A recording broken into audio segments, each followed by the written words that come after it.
Hi hello welcome to our channel. This is Balakrishna.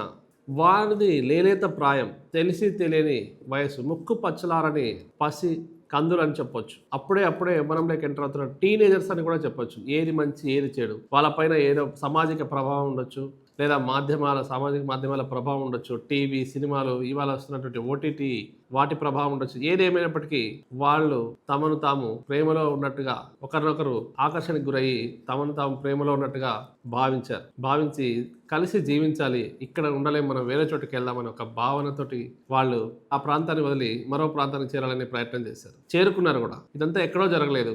ఆ పిల్లలు ఎవరో కాదు. 8వ తరగతి చదువుతున్న ఒక అబ్బాయి, 9వ తరగతి చదువుతున్న ఒక అమ్మాయి.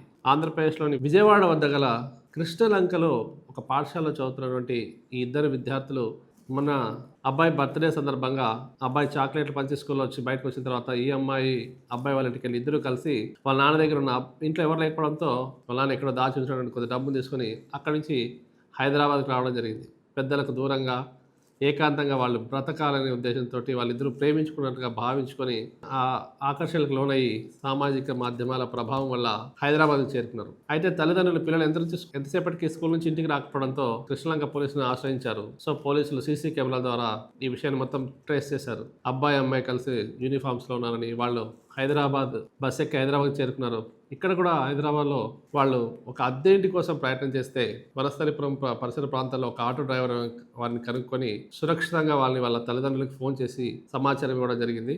అంతకంటే ముందు పోలీసులు కూడా అబ్బాయి వద్ద ఉన్న సెల్ ఫోన్ ట్రేస్ చేసి ఎక్కడ ఉన్నారు, మొదట సెల్ ఫోన్ స్విచ్ ఆఫ్ వచ్చింది, తర్వాత ఆన్ చేయగానే సిగ్నల్స్ ట్రేస్ చేసి ఎక్కడ ఉన్నారు పిల్లలని కనుక్కొని వాళ్ళిద్దరిని తిరిగి తల్లిదండ్రుల వద్దకు చేసి ఈ కథ సుఖాంతమైంది.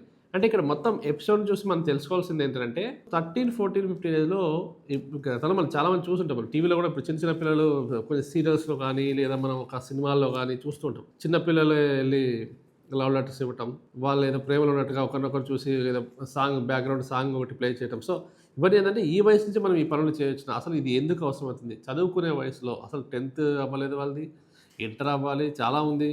సో 20 ఏళ్ళ వరకు, 22 ఏళ్ళ వరకు మనం ఏం చేయాలి, ఏం చేయకూడదు అనేది తల్లిదండ్రులు పిల్లలతో కూర్చొని మాట్లాడుతున్నారా?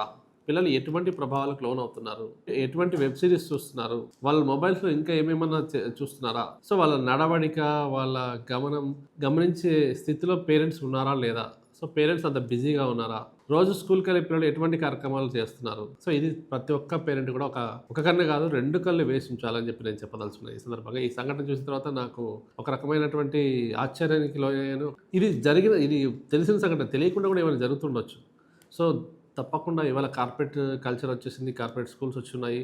సో అన్ని రకాల సదుపాయాలు వచ్చాయి. చదువుకోవడానికి పిల్లలకి ఆడుకోవడానికి టైం లేదంటున్నాం. మరి ఈ క్రమంలో వాళ్ళు చదువుకోవడానికి ఎక్కువ సమయం కేటాయిస్తున్నారు అంటున్నాం, ఆడుకోవడానికి లేదు, ఇంకా దేనికి ఆట స్థలాలే లేవని చెప్తున్నాం. ఈ క్రమంలో ఇటువంటి సంఘటనలు ఎలా జరుగుతున్నాయి? పేరెంట్స్ తప్పకుండా పిల్లల్ని వాచ్ చేస్తూ ఉండాలి. వాళ్ళని యొక్క రక్షణ కవచంగా కాపాడితే తప్ప వాళ్ళు రాబోయే రోజుల్లో అటు చదువులో కానీ వాళ్ళ వృత్తిలో కానీ రాణించలేరు. దయచేసి పేరెంట్స్ అందరూ ఈ సంఘటన ఒక హెచ్చరికగా గుర్తించాల్సిందిగా ఈ సందర్భంగా నేను చెప్పదలుచుకున్నాను. Thank you.